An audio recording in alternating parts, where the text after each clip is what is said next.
What began with a small, disorganized protest on Wall Street here in Lower Manhattan has now entered its fourth week, swelling to nationwide demonstrations against what protesters call corporate greed. The grassroots campaign is gaining steam through the use of social media, and lawmakers in Washington and on the campaign trail are starting to weigh in. We get our report tonight from NBC's Ron Mott.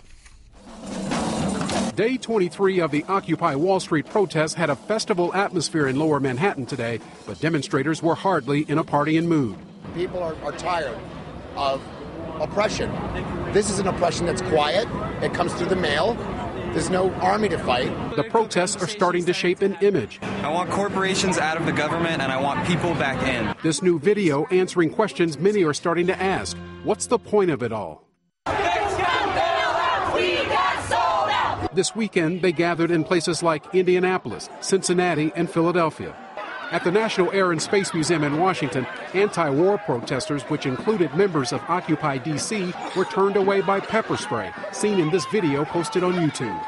Despite the dust-up in Washington, these protests have been largely peaceful, and their messages of economic inequality, social injustice, and peace over war are beginning to take root in the nation's political debate. House Minority Leader Nancy Pelosi echoed the president's sentiment that many Americans are frustrated and appeared to go a step further. Well, I support the message to the establishment, whether it's Wall Street or the political establishment and the rest, that change has to happen.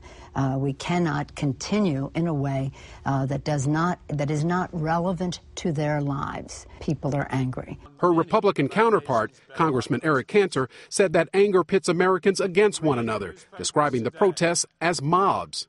I, for one, am increasingly concerned about the growing mobs occupying Wall Street and the other cities across the country. And from GOP presidential candidate Herman Cain. My parents, they never played the victim card. My dad's idea was, I want to work hard enough so I can buy a Cadillac, not take somebody else's. A growing divide among politicians over protesters who say they're aiming to narrow the gap in America. Ron Mott, NBC News, New York.